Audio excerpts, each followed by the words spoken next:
Creative process in the universe. It's not something outside of you or something you do. It's you. What are you doing with it? Creative power. Now, we don't use the creative power by force. We don't use the creative power by begging it to do something. We don't use the creative power by making a deal with it. That's what most people, how many know that most people this morning in church are praying to something outside of them, trying to get it to change its mind about them? This is why New Thought is different. Religious science, unity, divine science, what are we doing? We are discovering that it is done unto us as we believe. I see that Darlene next week is doing a lesson on the secret. See? Our understanding of it. And there's a new book coming out, and I'm sure they'll have a movie to follow called The Knowing. I heard one of the summer talk show hosts was going on putting down The Secret and everything else, and I didn't have time to get on the phone, or I would have called him and worked him over. Where do they get off saying this? Well, where do we get off saying this? What did Emerson say? You are what you think about all day long. What did Jesus say? What did Jesus say? As you think where? Here, in your heart. So are you. It's done unto you how? As you believe. Okay. How many know that your belief creates your world? How many saw it in everybody else's world before you saw it in yours? See, I think that's the process we go through. When we get in first year class, we start developing an understanding. I thought I knew this till I got in class. I realized I didn't know anything. And so I had to empty my cup. And when I emptied my cup and became teachable again, what I first learned, if I learned how to empty my cup, was to keep emptying your cup. Okay. Because the challenge is, and I learned this a long time ago, how many made the mistake of saying, hey, I got this down, I can handle anything, and then all of a sudden anything shows up. Hello, I'm anything, handle me. Okay. Okay. How many have had that happen? Okay. Now our challenge is to do what? There is a power within you that knows what to do and how to do it. All you have to do is let go and let it do it. And when you do it, you find that you are creating a more fulfilling experience within you, therefore a more fulfilling experience where? Here, outside. It starts here. Now what do we teach in religious science? In religious science, we teach the law of attraction. We teach the law of compensation. We teach the law of circulation. We teach the law of reflection, the law of cause and effect, the law of relativity, and the law of polarity. And where do we get all of that? Read Emerson's essays. Don't just read Emerson's essays. Study Emerson's essays. What do you think Ernest Holmes did? Ernest Holmes and his brother Fenwick, my teacher, used to travel the circuit in New England and New York, and they were called Emersonian lecturers.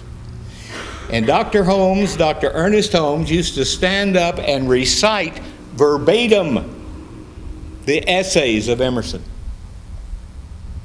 Stand up and just deliver it. And as his brother told me, he said he had to deliver it for some time before he began to really understand what he was saying, where it became more than just memorized words. This is where the Science of Mind textbook came from. This is where all of our New Thought teaching came from. This is where Charles and Myrtle Fillmore and Nona Brooks of Divine Science, all of it is doing what? Is taking the brilliance of Emerson and putting it in today's language. But don't be afraid of Emerson's language. If you're going to study Emerson, study it out loud. Read it out loud to yourself.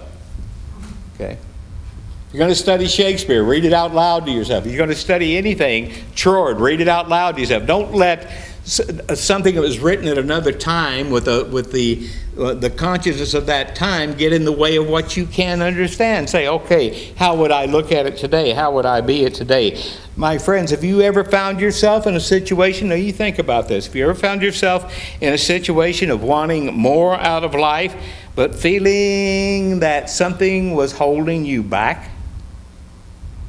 You ever felt that? Okay. How many have felt that, and then you come to the realization the only thing holding me back is what? Yourself. Okay. But how many knew that before you really wanted to face it and do something with what you said you know? Okay. Oh no, I think it's easier to play the blame game. I think it's easier to blame it on mommy and daddy and the other and whatever. Okay. I think it's interesting to see what the wonderful thing about religious science is when we find this, all of a sudden you have to give up the blame game. You have to give up being thin-skinned. You have to give up being politically correct all the time and all the other nonsense people use to get themselves bent out of shape. How many know that people that are bent out of the shape every day, get up that morning and say, I wonder what's going to bend me out of shape today, okay? And then they go out and look for it. Everyone say, whatever I'm looking for, I will find. And I got news for you. If you're finding it, you're looking for it. And if you want to stop finding it, look for something else. Look for reasons to be happy, not unhappy. Look for reasons to be secure and prosperous and successful in thinking, not reasons for being unhappy. Everyone say, happiness is a byproduct. How many have heard that before? It's a byproduct of what? Okay. Dr. Holmes addresses this. He wrote a wonderful book that I'm not sure if it's still in print or not. Creative Living is the book, and if it's not, we should make a demand that they reprint it. He says there's something so pathetic as an effort to be happy. If we are going to do something which involves giving that which we have to give, or taking that which another lovingly offers, then happiness will result. Now, he continues to say in another book, it's a book called The Miscellaneous Writings of Ernest Holmes.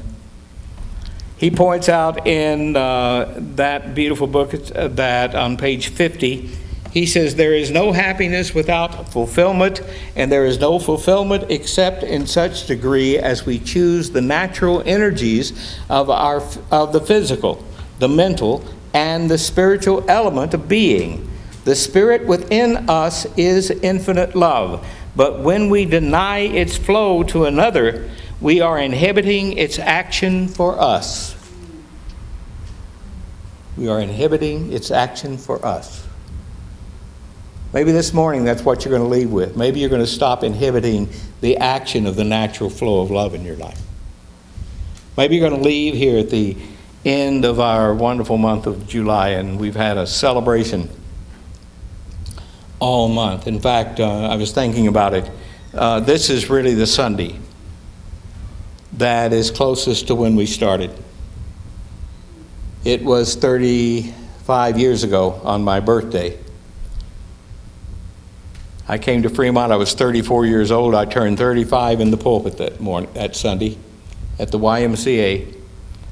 And I shared a vision of what we were going to do and what we were going to build. And here we are 35 years later, 450 members, and a whole avenue of unfoldment that is ready to begin again in a whole new, beautiful way, as we continuously do all the time, because beginning again is what this teaching is always about, to unfold in a positive way.